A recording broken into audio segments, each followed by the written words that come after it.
Liburu denda ibiltaria abian da Ipar Euskal Herri barnekaldean. Hortzezeko menta liburu dendako Charlotte liburu zeinaren azken proiektua da. Arratsaldeon ikusentzuleok menta liburutegiaren azken proiektua aipatzeaz gain kanbon ireki berri duten Alea kafetegia aipagai izango dugu gaurko saioan, eta gainera Aitor Zabaleta lankideak Urmugaren edizioa ere aurkeztuko digu. Ongi etorri iparraldearen orenera.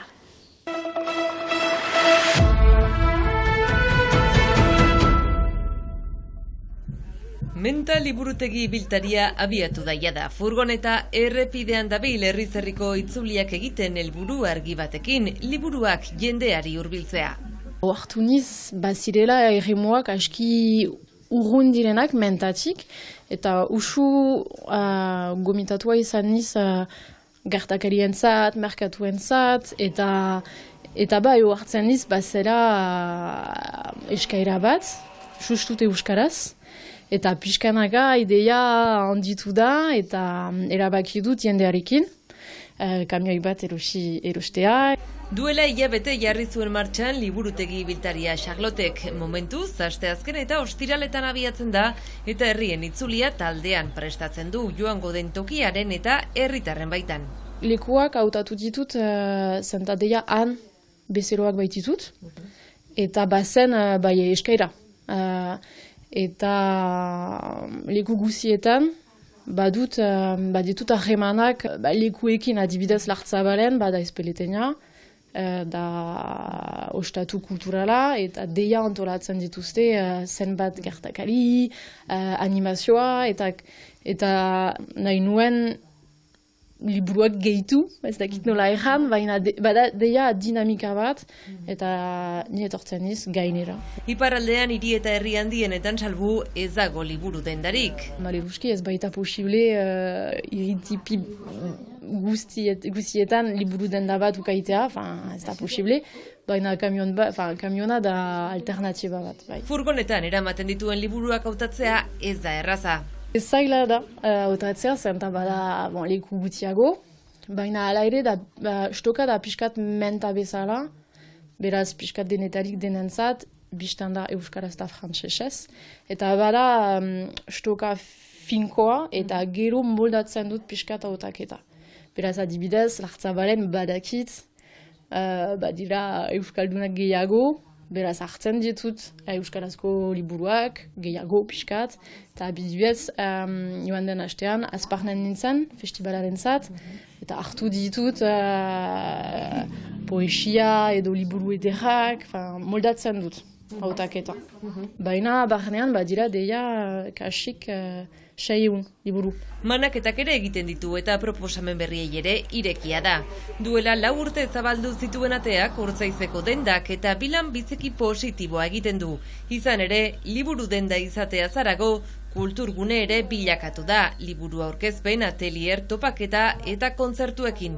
Kondeniz zenta ez baita ene proiektua, bakarrik baina kasik kolektiboa da, oai, eta adibidez, oai bada elkarte bat ondoan, eta sustengatzen naute gertakarien zat. Hartzen dute parte bat antolaketan eta bikaina da. Charlottek jada bezeroak ezagutzen ditu eta euren gustuetara moldatzen da. Xedea beste herrietako bizilagunen gustuak ere ezagutzea litzateke, harremanak indartzea eta saretzea, liburuak eta kultura erdigunean jarriz, Ipar Euskal Herriko barnekaldeko liburuzain bilakatuz. Ni biziki kuriosa niz, eta bikaina da jendearekin harremana, enelaneko parte maiteena da, eta ideia zen ere jende gehiago unkitzea, jende gehiago ezagutzea, eta gero pentsatzen dut ere kamiona nola erran erresago dela, zenta batzutan ez da erres liburu dende batera sartzea, eta kamionarekin erresago da, ez du beldur egiten, eta ikusten dut, adibidez bankan, ez nuen esperantzia handirik, eta zinez argitu nahu. Eta jende berria, ez ziren ene bezeroak, ez nituen ezagutzen eta bikaina da, helburua zen, zinez.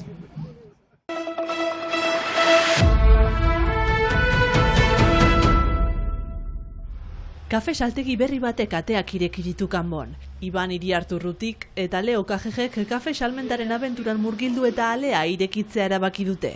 Sustuz kalitatezko kafe bat proposatzea, Leo formatu da hortan eta ez ginoen bortzaz industrial handien berkafea proposatu nahi eta azkenean horiek haini komertzioan hainitz implikatua dira, beraz guk nahi ginoen beste gauza bat ekarri eta gainera da kafe bat ez dena haino bortzaz kontsumitoa hemen Euskal Herrian, baina ere ez da munduan bakarrik eguneko bosta baino gutxiago da kafe hori, beraz guri interesatzen ere kafe hori ezagutaraztea jendeai. Hain zuzen kafe berdea ekarrarazi lapur dira eta bertan erretzen dute bezero isaldu edo kafetegian kontsumitzeko. Jadanik guk dugu txingortzen kafea, beraz guk etorrarazten dugu berdea eta hemen landua da kafea.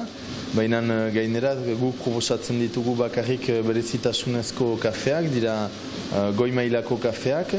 Kafea jakin behar da 100 arte notatua dela eta gure kafe guziek 80 puntu dutela gutienik. Puntu horiek ez dira bakarrik gustuaren arabera, baina ere bai nola ekoiztua den, beraz eskuz bildua da, baserritikietan eta komertzio ekitable batetan ere bai. Gehienetan bederen, beraz puntu guzi horiek kontutan hartuta gure kafea goi mailakoa da eta bakarrik arabika saltzen dugu. Jakin bar da Frantzia mailan bataz bestean herritar batek 500 kafe kontsumitzen dituela urtea.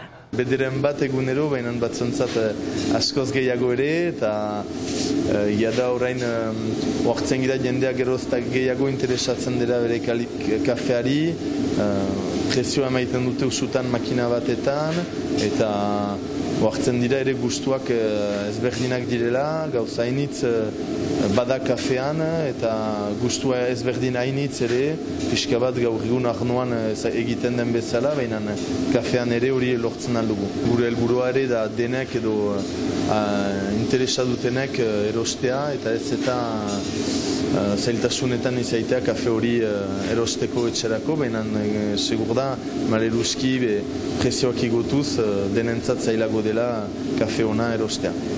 Kafeaz gain tokiko produktuak ere eskaintzen dituzte alea kafe saltegian. Etorkizunari begira Iban eta Leok beren partaidetzak garatu eta enpresekin lanean hasi nahiko lukete.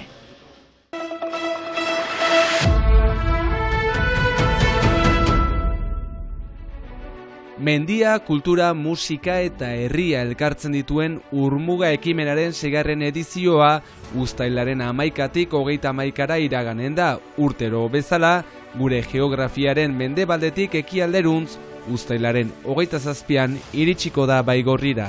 Iaz sortutako ikusgarri berezi bat egitekoa gara Etxautziako jauregian, Baigorrin, Euskal Herriko mitologiari buruzkoa, aire kosmogonikoak izenekoa, izango delari batetik Donostiako Orfeoia eta hainbat kantari, beren artean Olai Entziarte eta Maika Etxekopar, bakalari bezala eta baita Titika Rekaltere antzesle bezala. Egun bat beranduago Iratiko Salvatore elizan et Inkarnatus bostekoa ikusteko parada izango dugu. 29an Oriko gailurrean Donostiako Orfeoiak bertaratuen bihotzak uzkurtuko ditu beste behin gehiago. Eta apustu berezia horten izan da azken eguna, azken ospakizuna Santagrazira ospatzea. Beraz, gomitatu nahi dugu Euskal Herri osoa Santagrazira joan ditezen uztailaren 31an egingo baitan jai erraldoi bat. Nun izango diren besteak beste Olai Entziarte, Janus Lester, Einaute Lorrita, Hor taldea, Aire Izpak eta abar luze bat. Ipar eta Eko isurialdeak banatzen dituen lerroari jarraiki aurten efemeride berezi bat ere oroituko dute. 1000. urtea, nun atxemaintzen lehenbizikaldikoz Ipuzkoa hitza.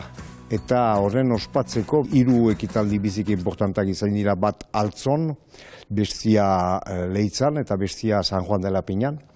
Markatzeko behaz efemerido hori. Iruñeko erreindua, orain dela 1000 urte izan zen guk izan dugun erakunde politikorik zabalena, Errioxatik hasi eta Kataluniarainokoa, eta hori irudikatu nahi izan dugu. Eta gomitatu ditugu dantzara, Aragoiko dantzariak gure ekitalditara, eta hori irudikatuko da kultura antzekoa dugula, Pirinio osoan berez komunitate bat osatzen jarraitzen dugula. Euskaldun sortzean Uztailaren 31an Santa Grazira Zuberoara joateko gomita oroituz, 2008ko edizioan Baigorrin entzun ahal izan genuen kanta eder honekin doakizue gure gaurko agurra. Ikusentzuleok, bihar arte. Apartatzen jakin Esna kantu bat abestu genio Ze aska utxa